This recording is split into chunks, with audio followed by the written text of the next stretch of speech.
주님, 예수님 이름으로 축복하며 기도합니다. 아멘. 하나님 말씀 보겠습니다. 하나님 말씀은 고린도후서 10장 4절에서 7절입니다.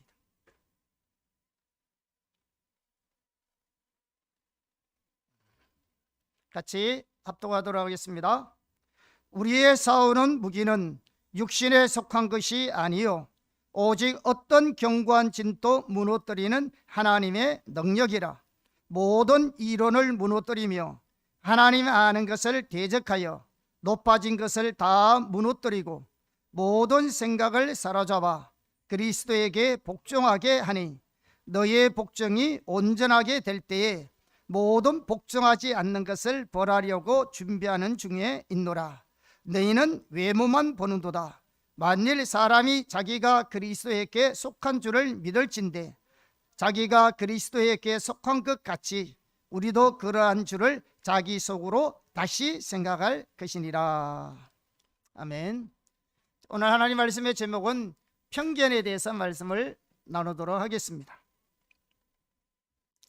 오늘 본문은 사단의 견고한 진, 다시 말하면 사단의 요새에 대해서 말씀하고 있습니다. 이러한 사탄의 견고한 진의 역할은 하나님의 백성으로 하여금 하나님을 알지 못하도록 대적합니다. 그리고 이런 견고한 진의 역할은 하나님의 백성의 생각을 높아지게 만들어서 교만하게 합니다. 또한 하나님의 백성의 생각이 그리스도에게 복종하지 못하도록 방해합니다. 무서운 겁니다. 그러면 성경이 말하고 있는 이 견고한 진이 뭔가? 이 진은 술집과 같은 어떤 특정한 장소에 있는 것이 아닙니다. 이 견고한 진은 바로 우리 생각 속에 있습니다. 다시 말하면 우리 속에 있는 사고체계, 편견, 고정관념, 선입견, 의견,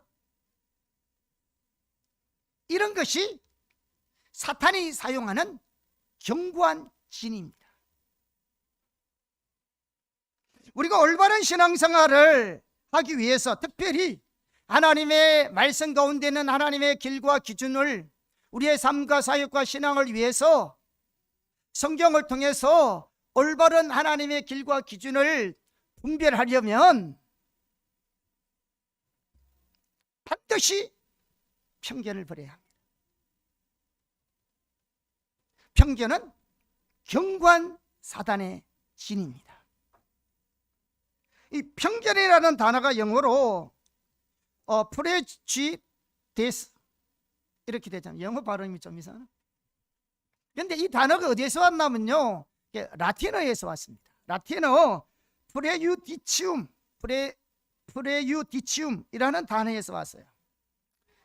이 단어가 의미는 이런 판단이라는 뜻입니다. 이런 판단. 그러니까 이런 판단에서 인지적 측면에서 보면 고정관념이고요, 감정적 측면에서 이해하면 이게 편견이고요, 행위적 측면에서 설명하면 이게 차별적 행동입니다.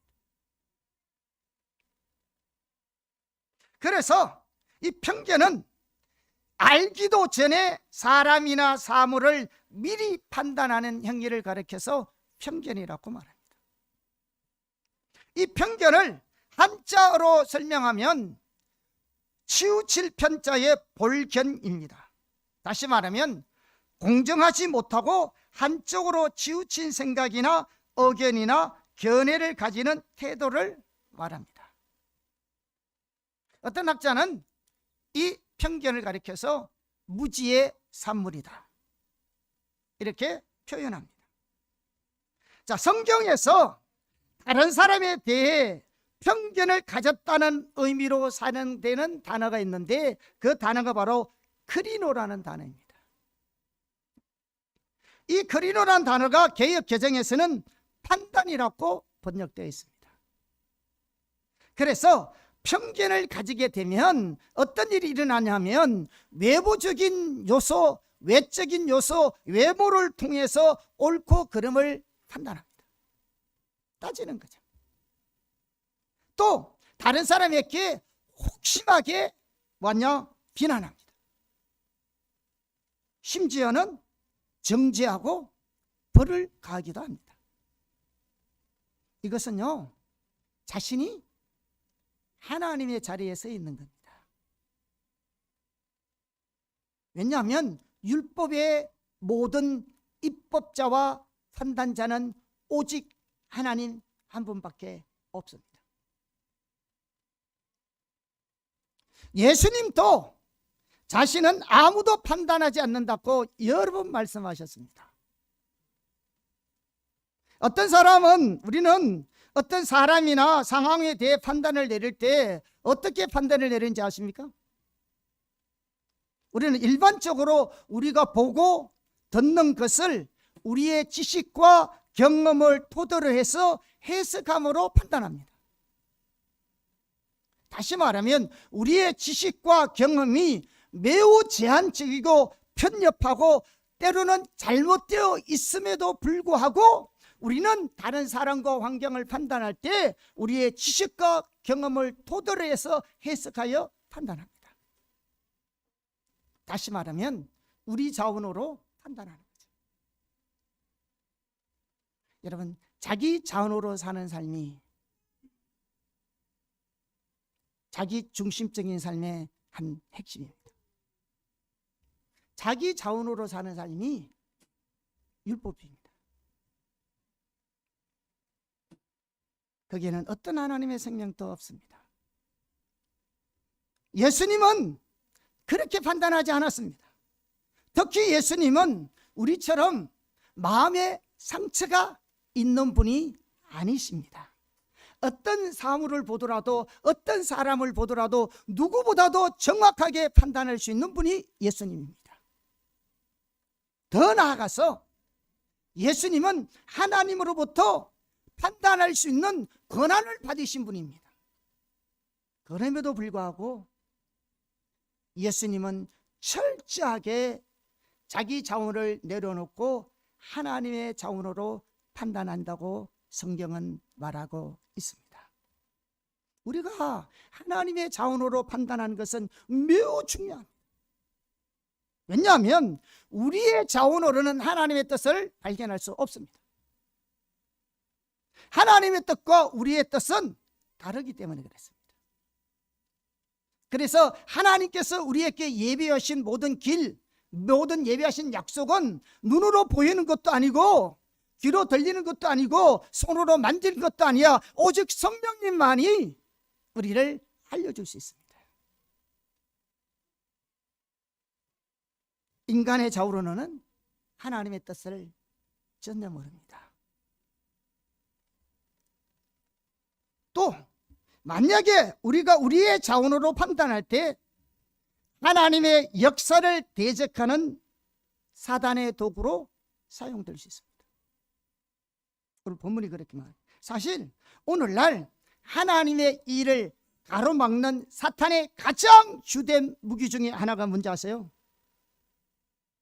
하나님의 백성들로 하여금 하나님의 자원이 아닌 자기 자원을 가지고 판단하는 말입니다. 오늘날 하나님의 일을 가로막는 사탄의 가장 주된 무기가 뭐냐? 하나님의 백성들로 하여금 하나님의 자원이 아닌 자기 자원으로 가지고 판단하는 말입니다. 이거는 저희는 목사님의 빛과 어둠의 영적 전쟁이면 나오는 얘기입니다. 실체가 그랬습니다. 특히 편견은 진리를 왜곡되게 이해하게 합니다. 편견이 있으면요, 우리가 말씀을 보더라도 내 방식, 내 관점으로 말씀을 보게 되어 있습니다. 그 결과 우리를 하나님을 알지 못하도록 대적합니다. 우리의 마음을 교만하게 만듭니다. 하나님 앞에 절대로 순복하지 못하게 만듭니다. 우리의 생각을.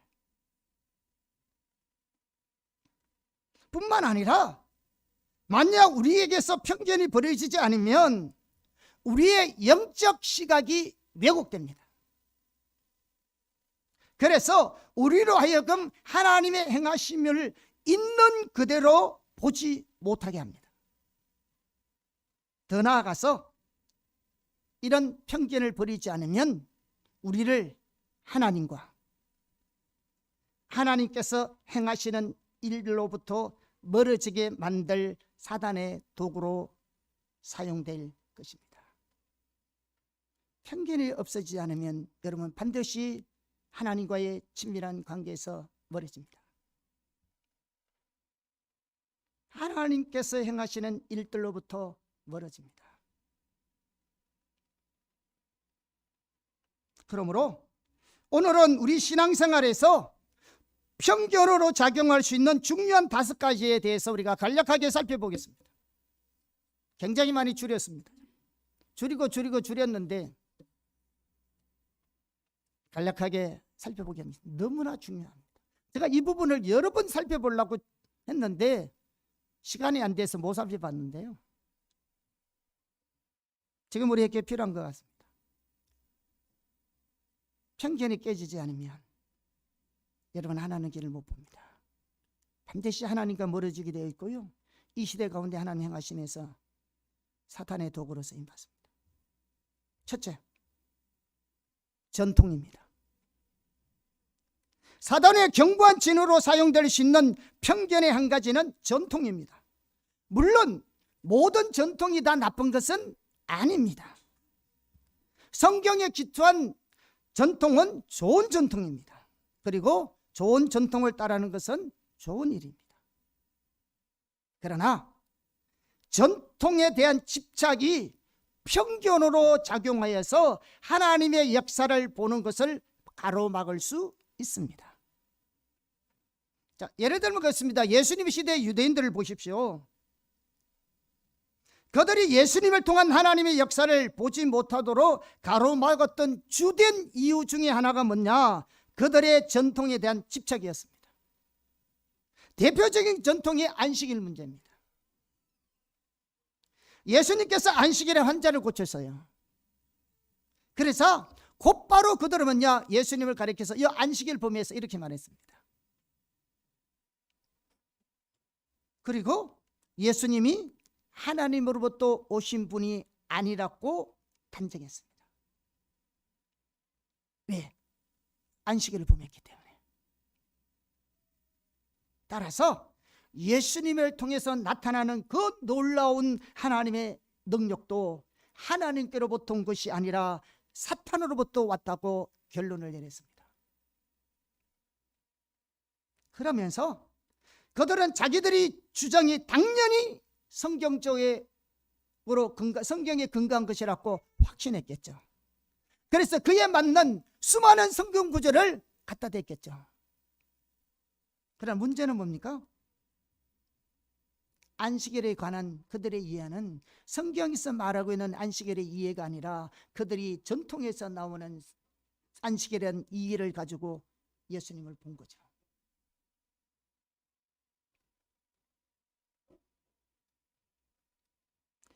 안식일이 하나님의 계명 중에서 가장 큰 계명이기 때문에 안식일에는 모든 종류의 사소한 일까지도 철저하게 금해야 되겠다는 그런 이해, 또한 예수님께서 하신 일들이 안식일을 범했다는 이해, 이 모두가 뭐냐? 올바른 성경적 관점에서 나온 것이 아니었습니다. 그것은 전통으로 내려오는 그릇된 율법주의적인 이해에 불과했습니다. 다시 말하면 그들은 이 안식이라는 이해를 그들의 전통에 의해서 안식일을 이해하고 있었습니다. 그렇기 때문에 그 전통이 편견으로 작용한 겁니다. 그래서 그 편견이 예수님이 행하신 일을 바르게 보지 못하게 만든 거죠. 더 나아가 그 전통이 그들로 하여금 하나님을 대적하는 사단의 도구로 사용된 겁니다. 그 결과 그들은 하나님을 승긴다고 생각하면서 실제는 하나님을 대적하고 있었습니다. 그러면서 그 사실을 전혀 몰랐습니다. 왜냐? 당연히 그들의 성경대로 한다고 생각했기 때문에. 다 그랬습니다. 왜? 눈이 가린 줄 모르고. 사실 하나님께서요, 안식일을 거룩하게 지키기 위해서 일하지 말라는 명령은 안식일에는 일상적인 일들을 쉬고 하나님께 예배드리라는 말입니다. 예수님께서 하셨던 일을 하지 말라는 말이 아닙니다, 여러분. 안식일에 오늘 주일날 예배 가운데 하나님의 놀라운 능력의 역사가 나타나기를 예수님으로 축복합니다. 병자도 고치고 귀신도 쫓겨가고 하나님의 놀라신 은혜가 더 우리에게 부으시기를 원합니다.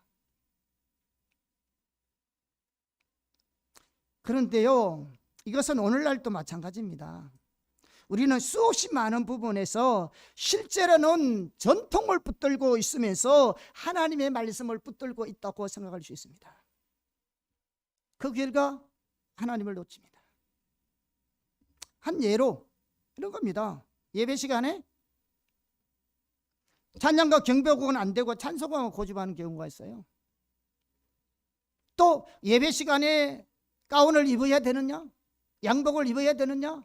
평상복을 입어야 되느냐? 예배 시간은 몇 시에 해야 되느냐? 예배 순서는 어떻게 해야 되느냐? 주부에 기록된 순서대로 해야 되느냐 안 해야 되느냐? 이런 태도를 취합니다. 왜냐하면요, 그들의 신앙의 본질을, 규례와 규칙을 외부적으로 잘 지키는 것을 신앙의 본질로 이해하기 때문에 그렇습니다. 그렇기 때문에 그들은 예배에 있어서도 절차와 순서를 중요합니다. 전형적인 자기의에서 나온 율법주의입니다. 헬라어에 보면요, 아디아포라라는 단어가 있습니다. 이 아디아포라라는 단어는 대수롭지 않는 것들이라는 의미를 가지고 있습니다.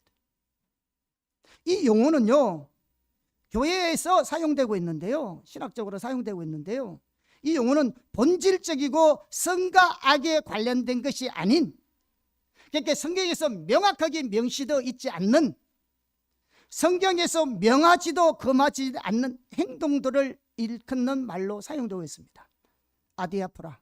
예를 들면 이런 것입니다. 주일 예배 몇 시에 시작하는 거?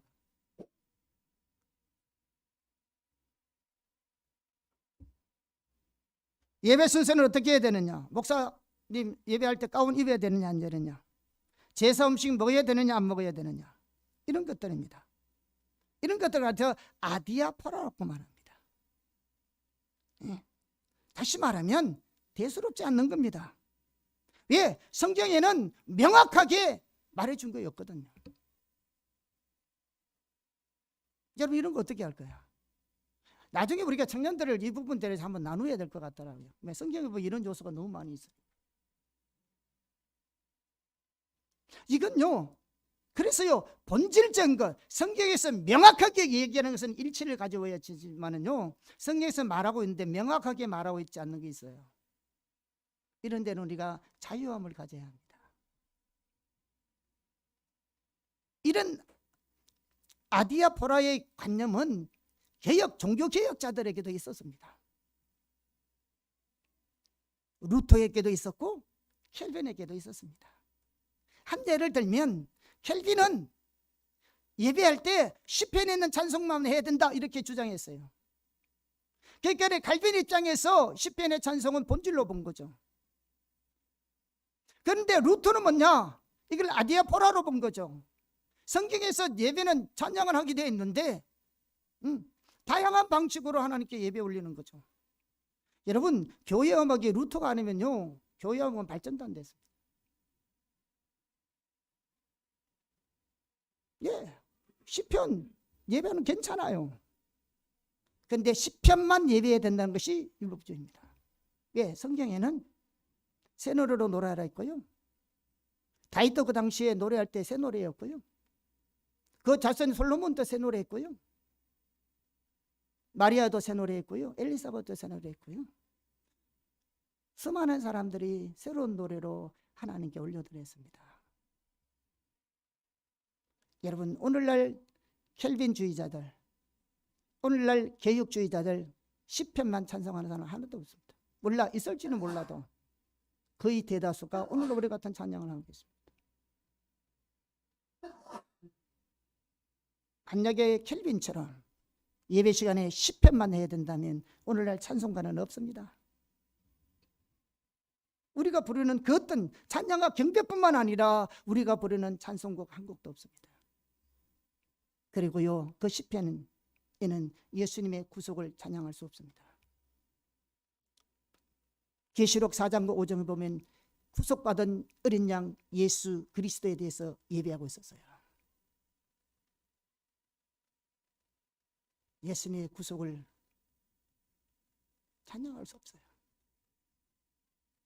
왜냐? 이런 거는 아디아포라에 속한 겁니다. 어떻게 하면 우리가 더 본질적으로 더 하나님께 예배할 수 있느냐? 그러실 뿐입니다. 하나님의 영광을 위해서 덕이 되는 방법 안에서 최선을 다해서 하나님께 예배하고 높이는 거지. 이것이 본질로 생각하고 목숨 걸면 여러분 율법주의에 빠집니다. 이 전통에 빠지면 여러분 눈이 가리워서 반드시 하나님께 멀어지고요, 이 시대 하나님 일에 대해 멀어지게 되어 있습니다. 그런데 자기는 그것이 옳다고 생각하는 거죠. 성경적으로. 여러분, 본질은 양보할 수 없는 겁니다. 그런데 비본질은 하나님의 영광과 덕을 위하여 또 우리가 본질을 담아낼 수 있는 최선의 방법 안에서 자유롭게 하는 거예요.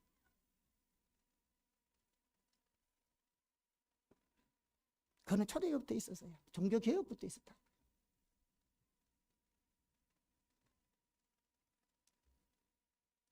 그런데 심각한 것은 먼저 아세요? 전통에 집착하면요, 진짜 예배를 통해 하나님 보좌 앞에 나가고 그분의 임재를 경험하고 하나님과 친밀한 교제를 나누는 소중한 하나님의 역사를 다 놓쳐버립니다. 그리고 오히려 하나님께서 행하시는 놀라운 일들을 대적할 수 있다니까요. 선한 전통, 성경적인 선한 전통 많이 세워져야 합니다. 그러나 전통이 우리의 신앙과 예배와 기도와 하나님의 나라의 발목을 잡아서는 안 됩니다. 여러분, 아디아포라에게 자유하기를 예수님으로 축복합니다. 자유하시기를 축복합니다. 그리고 최소한 본질을 담아내게 하십시오. 그것이 여러분의 눈을 가리게 하지 마십시오. 둘째, 그 시대의 평범한 신앙관입니다. 우리의 영적인 눈을 가리고 분별력을 가리는 가장 강력한 편견으로 작용할 수 있는 것 중에 하나가 뭐냐면 그 시대의 평범한 신앙관입니다. 예레미야에서 이에 대한 예를 잘 볼 수 있습니다. 자, 하나님의 백성들이 신앙의 본질에서 떠나면 항상 거짓 신앙 체계가 전면에 등장합니다. 예레미야 시대에는 거짓 신앙 체계가 팽배했습니다. 그리고 그 당시에 팽배한 그 신앙관 때문에 대부분의 사람들이 영적인 눈이 가려져 있었습니다. 그 결과 그 당시 이스라엘 백성들은 하나님의 올바른 길을 전혀 몰랐습니다. 그 당시 거짓 신앙 체계가 얼마나 팽배했는가를 두 구절만 봐도 알 수 있습니다. 그 당시에는 거짓이 가득했습니다. 그런데 여기서 말하는 거짓은 우선적으로 하나님의 말씀에 의한 거짓입니다. 먼저 예레미야 6장 13절에서 14절입니다. 한번 보겠습니다. 시작. 이는 그들이 가장 작은 자로부터 큰 자까지 다 탐욕을 부리며 선지자로부터 제사장까지 다 거짓을 행함이라. 그들이 내 백성의 상처를 가볍게 여기면서 말하기를 평강하다 평강하다 하나 평강이 없도다. 자, 보십시오. 그 당시 선지자이건 제사장이건 다 뭐했다? 작은 자부터 큰 자까지 모두가 다 거짓을 행했습니다. 자, 우선 여기에 거짓은 교리적으로 잘못된 것을 말하는 것이 아닙니다. 그들은 나름대로 성경에 기초하여 하나님의 백성들에게 평강의 복을 외쳤습니다. 그러나 문제가 뭐냐 그러면 하나님을 떠난 하나님의 백성, 타락한 하나님의 백성, 자기 마음의 강박대로 행하는 그 백성들을 향하여서, 그리고 하나님의 심판이 지금 코앞에 닥친 그들을 향하여서, 그래서 그들 가운데 평강이 없음에도 불구하고 평강을 외쳤던 그것을 보고 거짓이라 말합니다. 교리가 잘못된 것을 말하는 것이 아닙니다.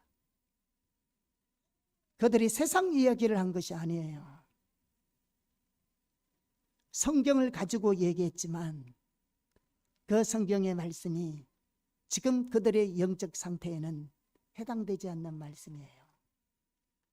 그런데 그 말씀이 그들에게도 해당되는 것 같이 선포하는 것이 거짓말이라고요.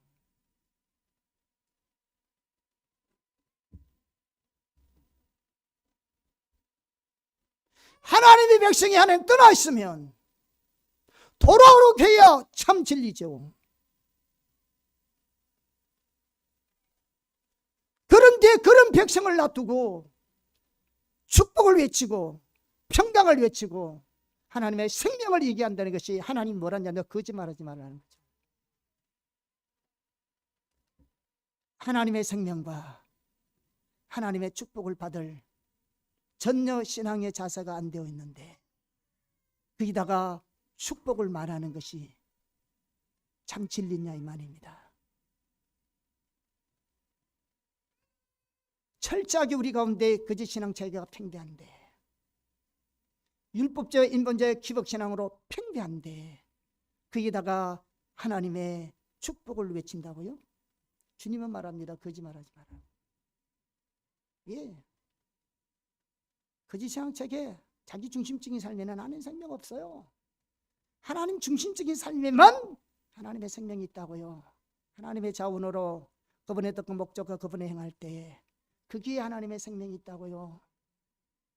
자기 중심적인 삶, 자기 자원, 자기 목적을 내어 자기 길을 따라서 하는 삶에는 어떤 생명도 없다고요. 그런 삶에 내가 하나님의 축복을 외친다고요. 하나님 보시기에 거짓말하지 마.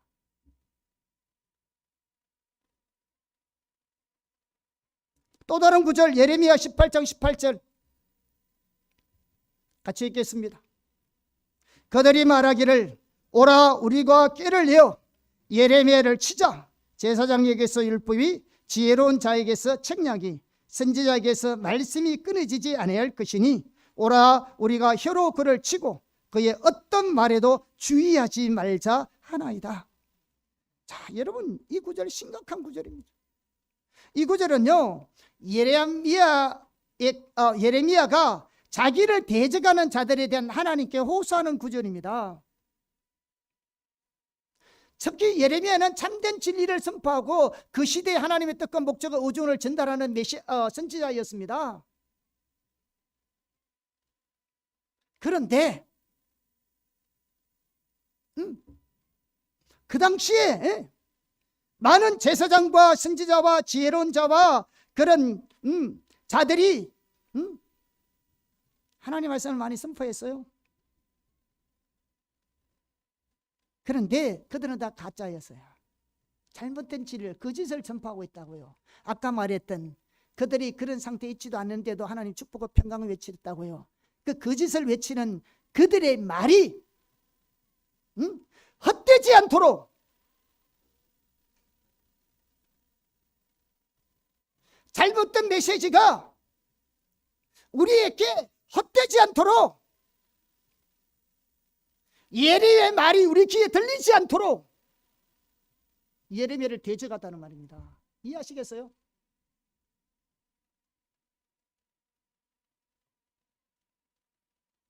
잘못되게 전하는 저들의 메시지가 계속 전해질 수 있도록, 잘 전하고 있는 메시지 그가 우리 귀에는 들리지 않도록 예레미야를 대적하는 거죠. 이해하겠습니까 여러분? 이런 일이 있을 수 있나고요?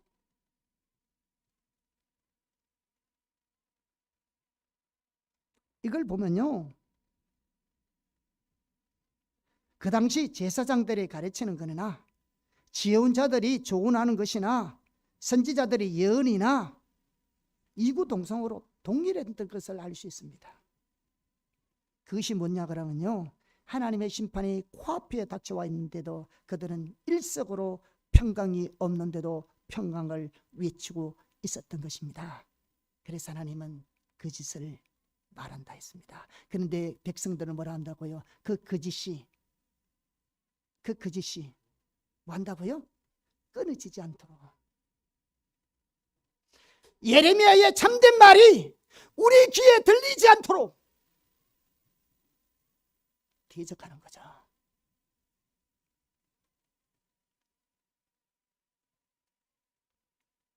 서기관의 경우도 마찬가지입니다. 예레미야 8장 8절입니다. 같이 읽어볼까요? 시작. 너희가 어찌 우리는 지혜가 있고 우리에게는 여호와의 율법이 있다 말하겠느냐? 참으로 선지자의 거짓의 붓이 거짓되게 하였나니. 여러분, 얼마나 총체적으로 거짓이 팽배했습니까?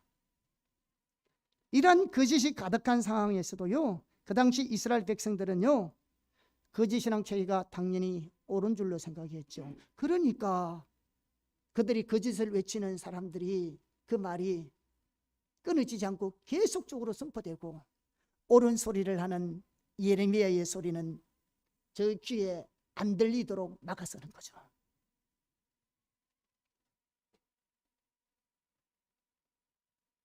왜 그런 줄 아세요? 왜 이런 일이 있는 줄 아세요?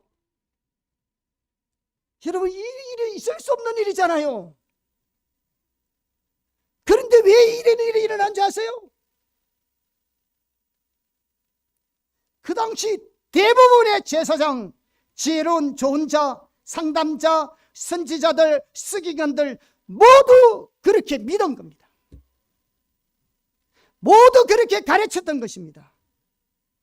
이것이 그 시대의 팽배한 신앙간의 위험성입니다.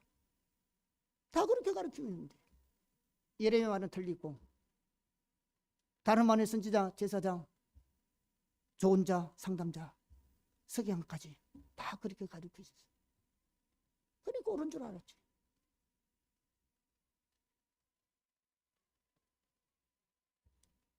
그래서 예레미야는 23년 동안 지치지 않고 반복적으로 끈질기게 하나님의 말씀을 전하였지만 듣지 않았습니다. 왜? 이미 그들에게는 모든 사람이 그렇게 가르치고 있는데. 이게 얼마나 무서운지 아세요? 안 들려요. 왜 안 들리는지 아세요? 전통에 사로잡혀 있구나. 이 시대 모든 사람이 그렇게 말하고 가르치니까 제사장이든 선지자든 상담자든 좋은 자든 서기관이든 다 그렇게 말하니까 그게 옳은 줄 알죠.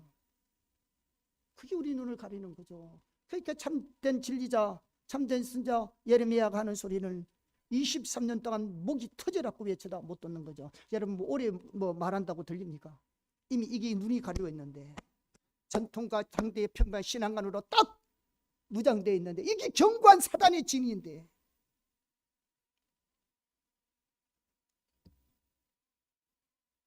이게 안 깨지면요, 결탄코 여러분 언론 진리 가운데 서지 못합니다. 백날 하나님이 가르쳐도 안 들립니다. 여러분, 여러분이 교만해서 그런 게 아니에요.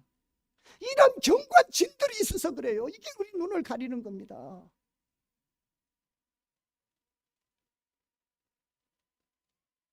뿐만 아니라 하나님께서는 참 선지자를 부지런히 보냈습니다. 그들을 향하여서 돌아오라고 아무리 외쳐도 그들은 그 음성을 전혀 들을 수 없었습니다. 왜냐하면 당시의 평범한 신앙권에 대해서 영적인 눈과 분별력이 가려져 있어서 그래요. 그래서 누가 참 선지자인지 누가 거짓 선지자인지 전혀 분별할 수 없었습니다. 오히려 참 선지자를 거짓 선지자로 여기고 거짓 선지자를 참 선지자로 여겼던 것이죠. 그래서 그들은 참 선지자를 대적함으로 결국은 하나님을 대적한 것이죠. 근데 문제는 뭐냐? 그 사실도 몰랐다는 겁니다.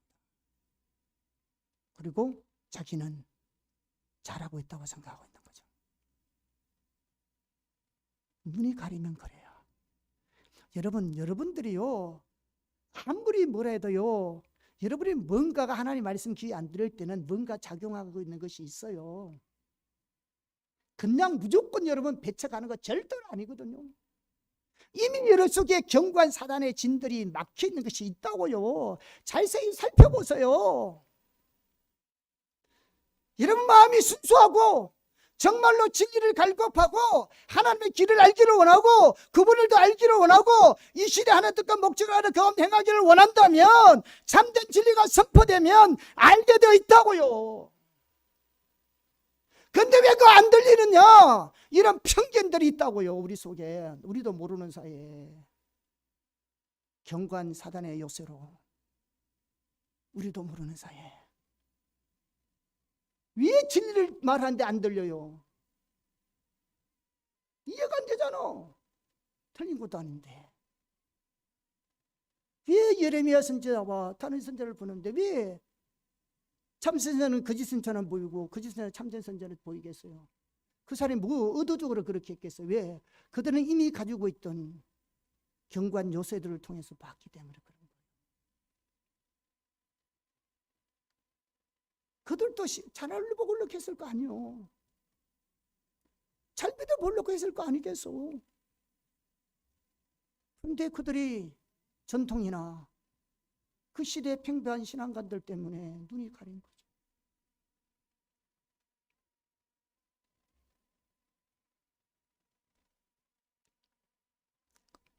그 결과 그들은요 심각한 결과를 초래했습니다. 나라 망했죠. 70년 종살이 했죠. 온 나라에 비웃음거리게 됐죠. 온 땅은 피해가 됐습니다. 결과는 명명백해 합니다. 누가 만들어주는 거 아니에요. 결과는 비참한 겁니다. 우리가 볼 걸 보지 못하고 할 걸 제대로 알지 못하여 주님의 길을 따라가지 못하면 결과는 비참합니다.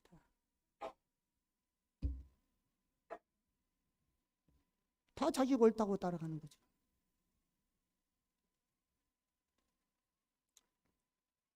여러분 마틴 루터 시대에 전 세계가 면죄부를 구입함으로 구원을 얻는다고 믿었어요. 맞죠? 그리고 그 당시 그것이 당연하게 성경의 가르침인 것을 알았어요. 그런데 오늘날 우리가 알듯이 그 성경이 진리가 아니었어요.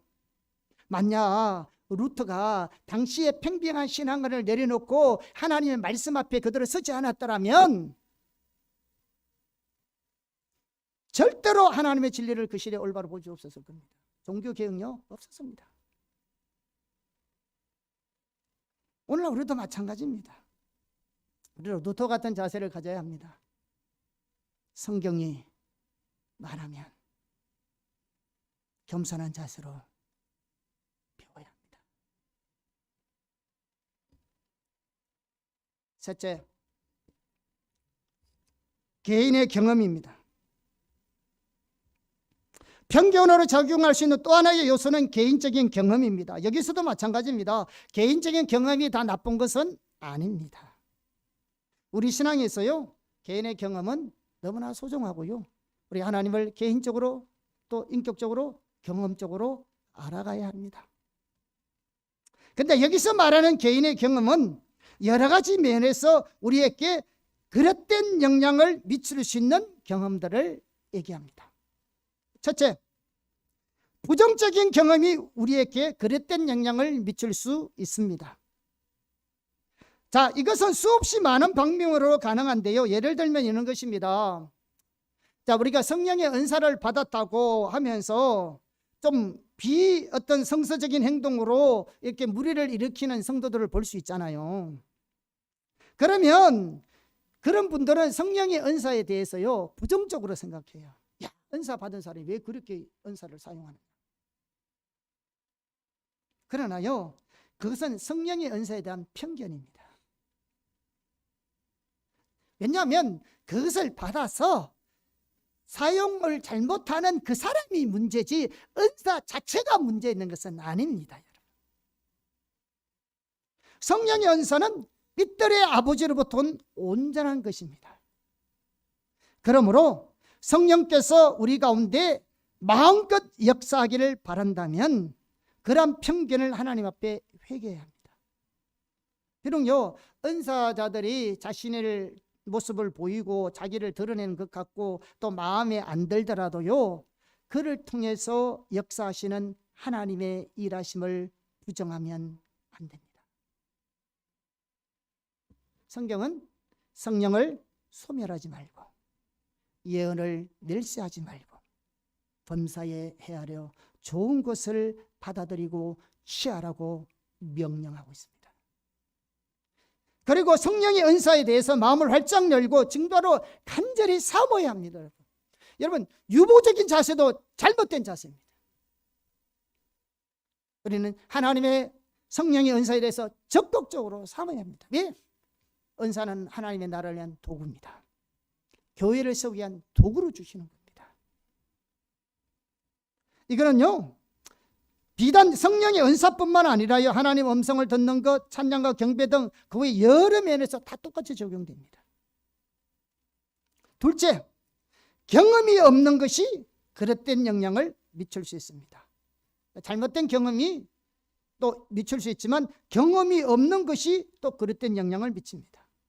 여러분, 올바른 신앙은 당연하게 뭐냐? 말씀이 먼저고 경험이 나중입니다. 그리고 그 경험을 가지고 말씀을 이해하는 것이 아니고 말씀을 가지고 경험을 이해해야 합니다. 그건 기본 원칙이죠. 그런데 말과 생각은 그렇게 하면서도 실제는 그 반대로 할 수 있습니다. 자기가 경험하지 못하기 때문에 모든 것을 부정할 수 있습니다. 그 제티어라는 목사님이 계셔요. 그 성령의 외적 역사와 은사들이 초대교회를 끝났다고 주장하는 세대주의 신학을 가진 사람 중에 한 사람이었어요. 다시 말하면 오늘 같으면 성령의 능력, 치유, 귀신 쫓아내는 거, 병 고치는 거, 예언, 방언, 이런 외적인 성령의 역사와 은사들이 초대교회를 끝났다고 주장하는 세대주의 신학을 가진 사람 중에 한 사람이었습니다. 그때 한때는 세대주의 신학의 본산지로 알려진 달라스 신학교에서 구약학을 9년 동안 가르치신 분입니다. 그런데요, 그분이 그런 이해가 잘못된 것인 줄 알고 돌이키고 난 이후에 쓴 책이 뭐냐면 우리나라 말로도 번역되어 있는데요, 놀라운 하나님의 능력이라는 책입니다. 여러분 꼭 그 책을 읽어보시기 바랍니다. 이 사람은 구약학 교수였습니다. 그 책에 보면요, 그는 성령의 역사에 대한 세대주의 주장을 뒷받침할 수 있는 어떤 성경적인 근거도 없다고 말했습니다. 외적인 은사, 성령의 은사가 초대교회를 끝났다는 이 세대주의 주장을 뒷받침할 수 있는 어떤 성경적인 근거도 없다고 말했습니다. 그는 학자니까 연구해 봤겠죠. 책 읽어보세요. 그러면서 그는 사람들이 그렇게 주장하는 가장 주된 이유 중에 하나는 성령의 외적인 능력과 은사가 끝났다고 말하는 사람들의 그렇게 주장하는 가장 주된 이유 중에 하나는 뭐냐면 그들이 오늘날 성령의 역사를 경험하지 못하기 때문이라고 주장합니다. 왜냐? 그렇게 주장하는 경험을 안 했어요. 실제로요, 많은 사람들이 성경에 나오는 다양한 종류의 하나님의 역사를 그들의 삶에서 경험하지 못하기 때문에 그들은 하나님의 역사를 믿지 않습니다. 여러분 명심하십시오. 우리나라 신학자들이 참 훌륭하십니다. 참 우리나라에는 훌륭한 신학자들이 많이 있습니다. 그리고 참 뛰어난 신학자들이 있고요. 특히 신약 신학자들은 정말로 훌륭하신 분들이 많이 있고요. 또 동양에서는 최고의 권위로 꼽힐 만큼 훌륭하신 학자들입니다. 그 신약 학자 중에 신약 학회가 있는데 그 학회의 회장이었던 분이 저희들이 하는 세미나에 한번 오셔서 이런 말을 한 적이 있습니다. 우리나라 신약 학자들은 속으로는 어떻게 생각할지 몰라도 하나님의 외적인 능력이나 성령의 은사가 초대교회로부터 끝났다고 주장하거나 가르치는 신약 학자는 한 사람도 없다.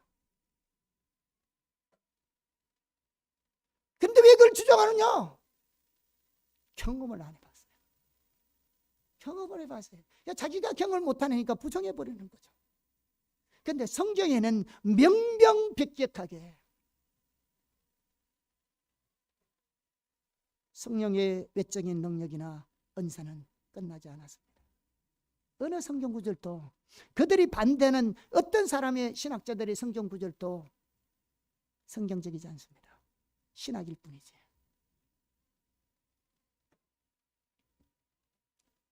우리가 주의해야 할 것은 내가 경험하지 못한 것을 다른 사람의 경험을 잘못된 것으로 판단하고 받아들이지 않는 것은 자기 스스로 사단의 요소로 전략하게 되는 겁니다.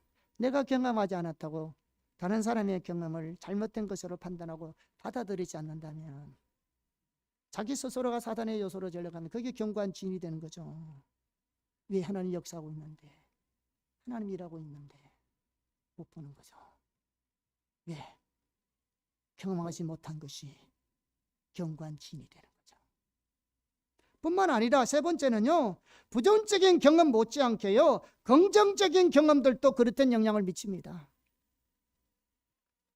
이것 또한 여러 가지 방면으로 가능한데요, 예를 들면 예레미야 12장을 보면 하나님은 의식은 가득하나 실제로는 신앙의 본질에 있었다는 이스라엘 백성들을 가리켜서 악한 자, 반역하는 자라고 말하고 있습니다.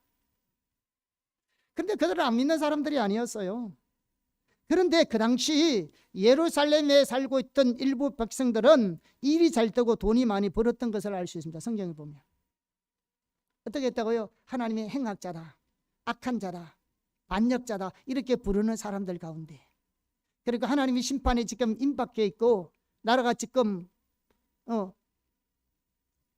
경각에 달려있는 그 순간에도 만다 하나님을 떠난 사람들이 돈 잘 벌고 일이 잘 되는 것을 본 거죠. 그래서 예레미야가 충격을 받은 겁니다. 어떻게 해서 하나님을 떠난 하나님의 백성, 하나님의 관점이 봤을 때는 악한 자들인데, 매역하고 탕행한데 어떻게 일이 잘 됐냐 이거죠.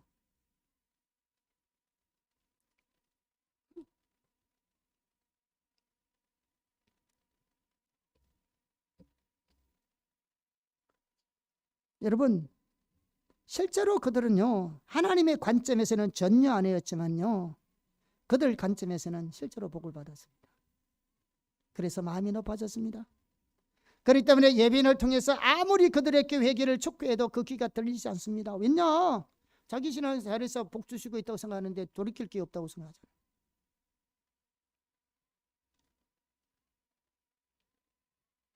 예레미야 시대 이스라엘 백성들은 그들의 형통함으로 인해서 오히려 그들의 분별력이 더 가려졌습니다. 그래서 그들을 향해 외치는 하나님의 음성을 전혀 듣지 못했습니다. 그들의 긍정적인 경험이 그들의 눈과 귀를 가리는 역할을 한 것입니다. 우리도요, 좋은 경험들이 우리의 눈을 가릴 수 있음을 기억해야 합니다. 아멘. 그래서 우리는 더 잘 될수록 하나님 은혜가 더 넘칠수록 겸손해야 할 필요가 있습니다. 아멘.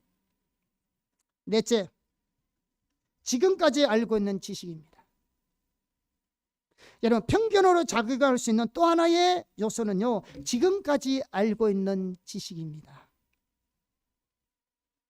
그래서 영적인 눈과 분별력이 열리고요, 하나님 말씀 앞에 서기 위해서는요, 여태까지 가지고 있는 지식도 내려놓아야 합니다. 자, 어떻게 들으면요, 이 말씀은 너무 지나치게 들릴 수도 있습니다. 그런데요, 이 말씀은 너무 중요합니다. 자, 우리는 침례 요한의 삶을 보면 이 점을 명확하게 알 수 있습니다. 침례 요한이 헤로드께 그의 동생 빌립의 아내 헤로디아를 취한다고 책망한 적이 있어서요, 그래서 헤롯은 그 일로 통해서 속이 상해가지고 침례 요한을 감옥에다 갇혔습니다. 그래서 마태복음 11장에 보면 헤롯 궁에다가 갇힌 이 침례 요한이 감옥에서 예수님에게 제자들을 보냅니다. 그리고 그들을 통해서 예수님이 오시기로 되어 있는 메시아인지 혹은 우리가 다른 사람을 기다려야 하는지를 예수님께 물어보고 오라 했어요. 자, 문제는 뭐냐면 침례 요한이 왜 이런 질문을 예수님께 했느냐는 겁니다. 감옥에 갇혀 있어가지고 믿음이 떨어져서 했을까요? 그것은 요한이 예수님이 자기가 생각하고 있던 메시아와 달랐기 때문에 사람들을 보내어서 물어본 겁니다. 요한은 예수님의 메시아에 대해서 어떻게 알고 있었냐 하면 예수님을 말세의 심판자로 오실 메시아인 것을 알고 있었어요. 그런데 예수님께서 행하시는 일을 들었을 때는 자기가 기대했던 메시아하고는 전혀 달랐습니다. 그래서 요한은 예수님께서 행하시고 있는 일들을 자기가 가지고 있는 지식으로 다 이해할 수가 없었던 겁니다. 그래서 자기가 지금까지 메시아에 대해서 알고 있던 지식을 내려놓고 사람을 보내어 예수님께 물어본 겁니다. 오늘날 말하면 하나님의 말씀 앞에 선 겁니다. 여러분, 이 자세가 너무너무 중요합니다. 자, 이러한 침례 요한의 질문에 예수님은 이같이 답했습니다. 한번 볼까요? 마태복음 11장 4절에서 5절입니다. 시작. 예수께서 대답하여 이르시되 너희는 가서 듣고 보는 것을 요한에게 알리되 맹인이 보며 못 걷는 사람이 걸으며 나병한 자가 깨끗함을 받으며 못 듣는 자가 들으며 죽은 자가 살아나며 가난한 자에게 복음이 전파된다 하라. 다시 말하면 예수님이 이사야 하반부에 나오는 고난의 종으로 오실 메시아가 행하실 일들을 말씀한 겁니다. 결과적으로 이 과정을 통해서 침례 요한은 예수님에 대해서 알되 말세의 심판의 주로 오실 뿐만 아니라 고난의 종으로 오신 메시아인 것을 알게 된 겁니다. 여러분, 마태복음은요, 침례 요한이 가졌던 이런 하나님 말씀 앞에 뜨는 자세를 매우 중요하게 다루고 있습니다. 왜냐하면 마태복음 11장부터는요 예수님과 종교 지도자 간의 갈등이 본격적으로 다루어지고 있어요. 이렇게 부딪힌다고요. 본격적으로. 그런데 그 본격적으로 예수님과 종교 지도자 간에 부딪히는 근본적인 원인은 뭐냐 그러면요, 그들이 가지고 있는 지식을 내려놓지 못해서 그런 거예요.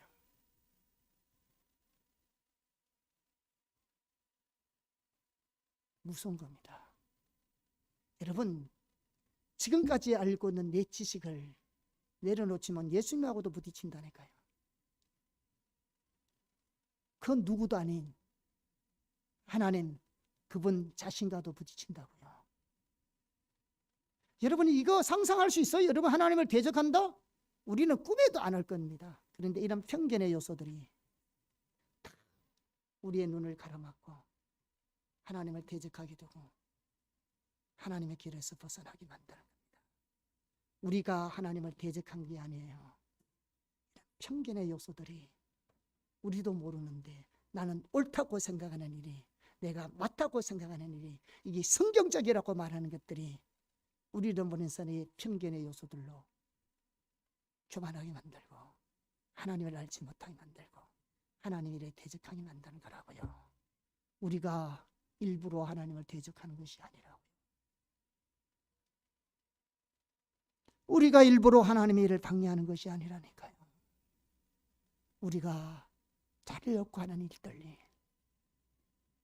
우리가 잘하려고 하는 일들이, 잘 믿어보려고 하는 일들이 편견의 요소가 있으면 눈이 가려워서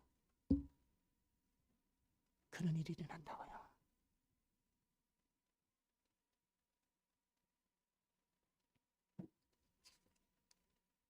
여러분, 침례 요한은 심판의 주를 메시아를 하나님의 계시로 알았던 사람입니다. 그런데 종교 지도자들은 자들이 이때까지 배운 지식만 가지고 있었는 거죠. 그러니 메시아에 대해서 전혀 모르고 있었는 거죠. 하나님의 계시로 알고 있던 침례 요한은 자기 이제까지 알고 있는 지식을 내려놓고 배우려는 마음, 주님 말씀 앞에 정직하게 자세로 섰기 때문에 예수님이 심판의 주로 오실 뿐만 아니라 고난의 종 메시아로 오는 것도 알게 된 거잖아요. 그런데 바리새인들은 자기가 이때까지 알던 지식을 내려놓지 못하고 그 지식으로 예수님을 받기 때문에 예수님을 대적할 뿐만 아니라 예수님에 대해 전혀 모르는 거죠.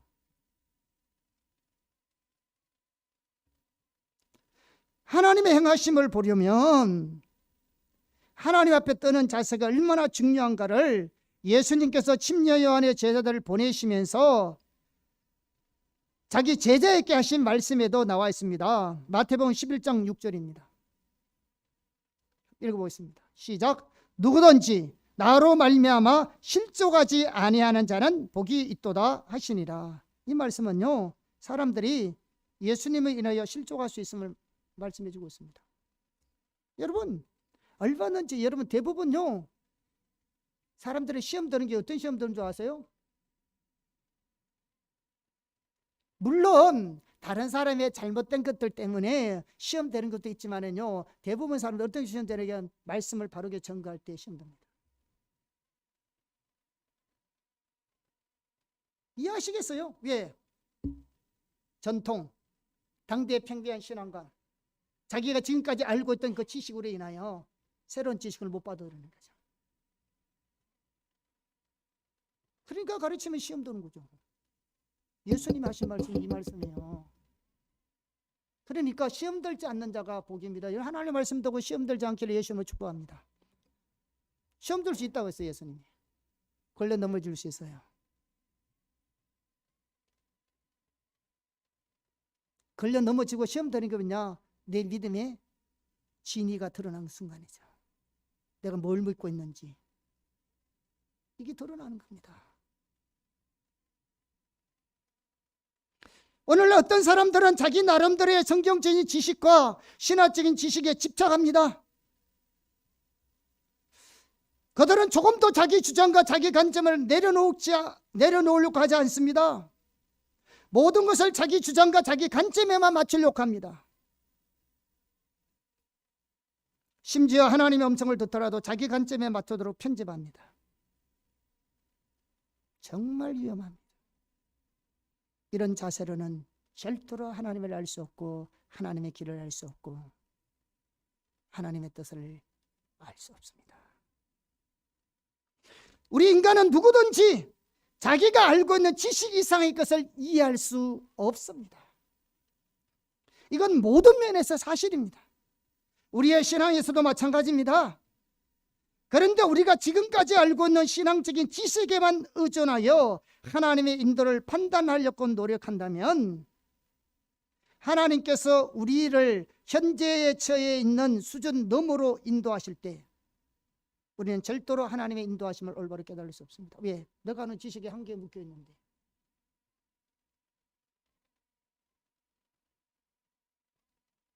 결과적으로요, 우리는 하나님이 인도하시고 하나님이 이끄시는 그곳으로 한 발짝도 못 움직입니다. 오히려 하나님께 불순종하게 되고요, 결과적으로 영적으로 퇴보합니다.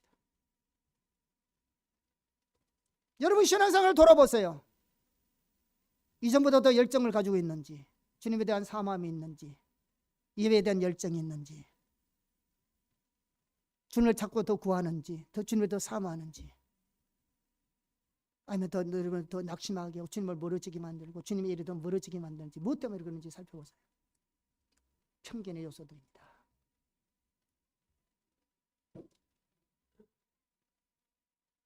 우리가 하나님을 따라간다면 영적으로 퇴보할 리가 없어요. 열망이 식어질 수가 없다고요. 이건 다시 말하면 이 말은 또 모든 새로운 역사들을 무조건 수용하고 따라가라는 말이 아닙니다. 우리는 우리의 신앙과 삶과 사역을 위한 기준을 담고 있는 성경을 가지고 있습니다. 그래서 하나님의 말씀이 그러하면 지금까지 자기가 가지고 있는 신앙적인 지식 혹은 성적적인 지식도 다 내려놓고 순종하지 않은 자세로 하나님 말씀 앞에 엎드려야 된다는 겁니다. 성경이 그러하면. 아멘. 우리가 이 가운데 서기를 예수로 축복합니다. 또 여기서 중요한 것은 하나님께서 말씀하시고 인도하시는 것들은 우리가 지금 그것을 온전히 이해하든 그렇지 못하든 상관없이 순종해야 합니다. 왜냐하면 순종해 봐야 알 수 있으니까요. 할렐루야. 지금 잘 따라가기를 축복합니다. 마지막으로 사람들의 평가와 의견입니다. 우리는요, 우리가 존경하는 목회자나 스승의 영향을 받기 쉽습니다. 당연합니다. 당연히 좋은 영향을 받는 것은 너무너무 중요합니다. 그러나 많은 경우 그들의 의견이 곧 참된 진리인 것처럼 우리에게 자리 잡기 쉽습니다. 예를 들면 이렇습니다. 하나님의 말씀을 매우 강조하되 성령의 역사에 대해서 부정적인 자세를 가지고 있는 목회자 밑에서 자란 성도들은 대부분 성령의 역사에 대해서 마음을 닫습니다.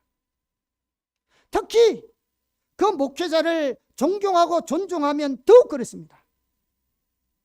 그리고 그러한 자신들의 태도가 성경적이라고 생각합니다. 아까도 얘기했잖아요. 성령의 외적인 능력과 은사는 초대교회 끝났다는 건 성경적이 아니라, 어떤 우리나라 성경신학자들도 그걸 성경적이라고 받아들이지 않는다고요. 그런데 목회자들이 그렇게 신학에서 배우는 경우가 너무나 많습니다. 복음주의 성경자들 가운데서도. 그러면 그 밑에서 배운 성도들은 당연히 그런 건 줄 생각하겠죠. 그게 성경적이 아님에도 불구하고. 그래도 존경하면 더 존경할수록.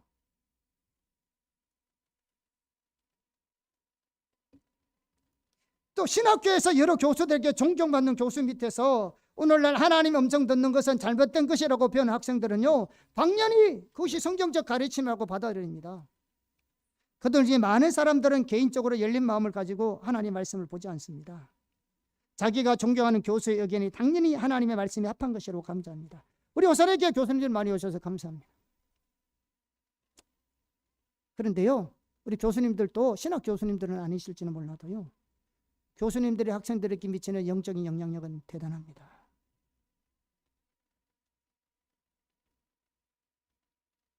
우리 여러분, 우리 교수님들이 정말로 성경적으로 잘 세워지기를 예수 이름으로 축복합니다. 신학자뿐만 아니라 너무너무 중요합니다.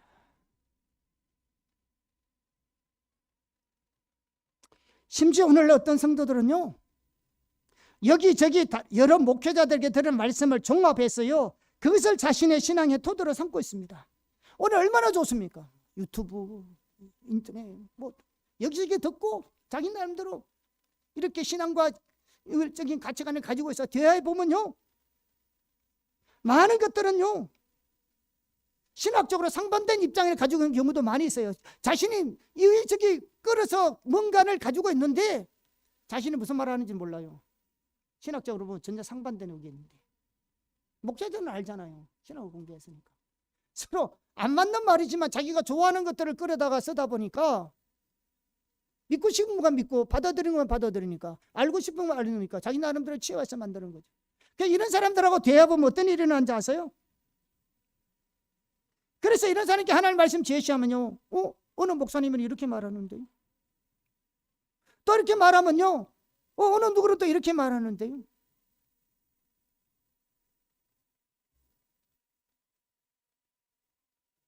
그들에게 하나님의 길을 제시한다는 건 정말로 어렵습니다. 실제로 그렇습니다. 우리 교회뿐만 아니라 다른 교회 다 마찬가지입니다.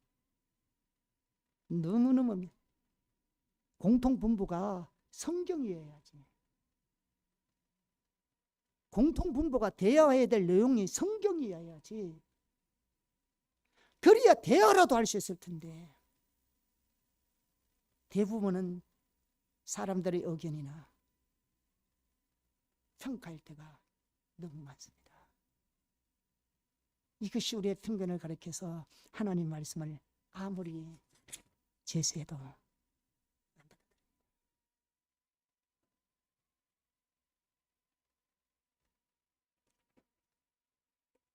우리들이 하나님의 길과 하나님의 말씀을 올바로 알려면요, 사람의 편과 의견을 내려놔야 합니다. 그리고 하나님의 말씀이 그러하면 순종하는 자세로 하나님의 말씀 앞에 서야 합니다. 시간이 많이 갔는데요, 여러분이 한 가지만 당부하겠습니다. 지난번에 우리가 한국교회 종교 여론조사했다 했잖아요. 그러니까 한국 의식 조사했다 했잖아요. 그 중에 한 가지가 만나면 다음 세대들이 교회 의사결정에 얼마나 많이 참여할 것이냐에 대한 설문을 내서요, 많은 사람들이 참여하기를 원하는데 장년층에서는 간접적으로 참여하기를 원하고요, 청년들은 한 절반 가까이가 직접적으로 의사결정에 참여하기를 원한다는 그런 조사가 나왔어요. 그런데요, 여러분 잘 들으세요. 여러분 의사결정에 일찍이 참여하느냐 안 하느냐가 중요하지 않습니다. 여러분들이 하나님과 친밀한 교제 가운데 그분을 실제적으로 경험적으로 알아가고 여러분의 전존재로 하나님을 사랑하며 참다운 복음과 올바른 성경적 가치관으로 무장되지 않으면, 아울러 그 시대를 향한 하나님의 비전, 하나님의 의도와 목적과 길을 모르면 하나님이 원하시는 교회는 절대로 세워지지 않습니다.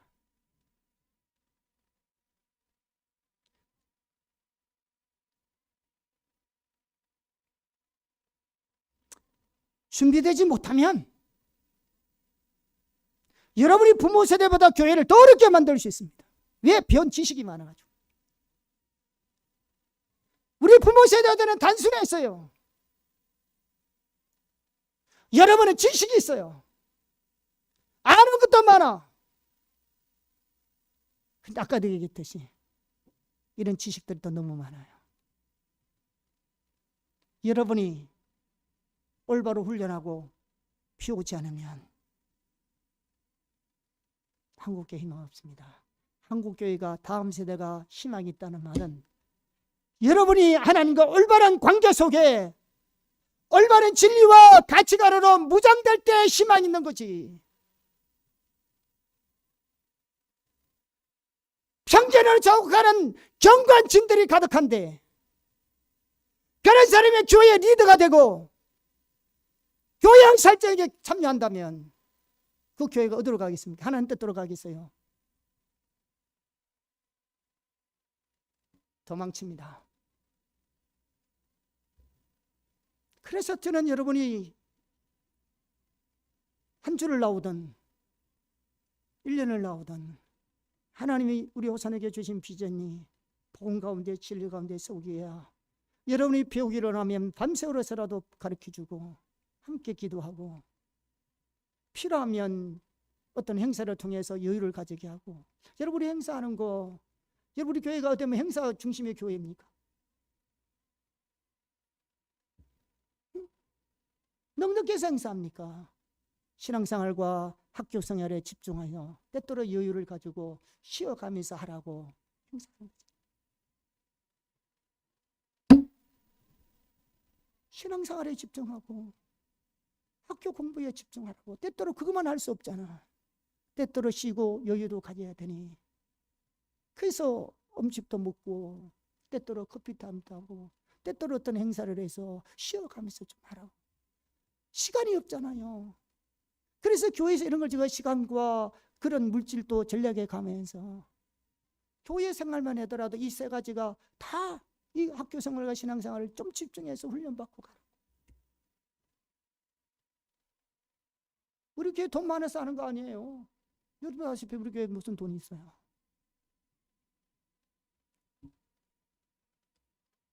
여러분이 세워져야 합니다. 피우고. 바울이 말했어요. 디모데후서는 바울의 마지막 유언과 같은 겁니다.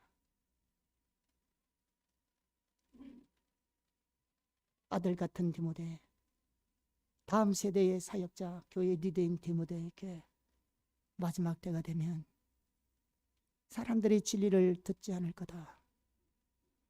자기 욕심을 따를 선생들은 많이 들 것이다. 그런 헛된 가르치면은 잘 듣지만은 진리는 거부할 거다. 그러니 너는 옳게 분별하여 정신을 차리고 복음을 사수하고 네 일을 잘해라. 그리고 진리의 말씀을 옳게 분별하여서 하나님 앞에 인정받는 사람이 되어라.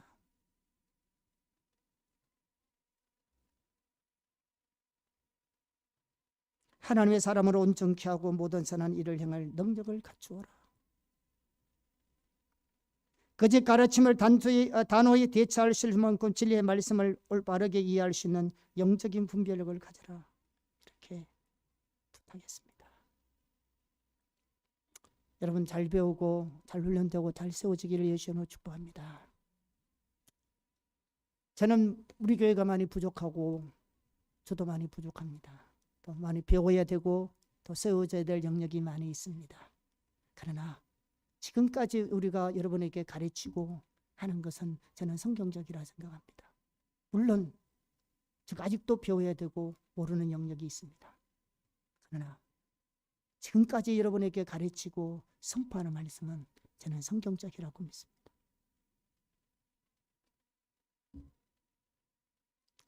잘 배우셔서 이 한국교회를 살리시기를 바랍니다.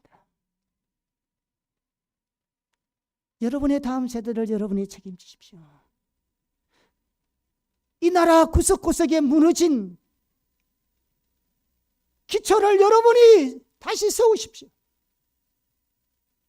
열방 가운데 하나님 나라의 일들을 감당하십시오. 그러려면 이런 편견들을 깨뜨려야 합니다. 깨뜨려지지 않으면 올바로 배울 수 없습니다. 세워지지 않습니다. 영적인 진보 한 발짝도 가지 않습니다. 주님과 더 멀어질 겁니다. 주님의 일과는 점점 더 멀어질 겁니다. 하나님의 생명과는 점점 멀어질 겁니다. 잘 배우기를 축복합니다. 그리고 다른 데서도 마찬가지입니다. 성경적으로 잘 가르치면 배우십시오. 성경적으로 가르치면 배우십시오. 그러나 배우고 듣더라도 우리를 편견으로 작용하는 것들이 있음을 기억하십시오.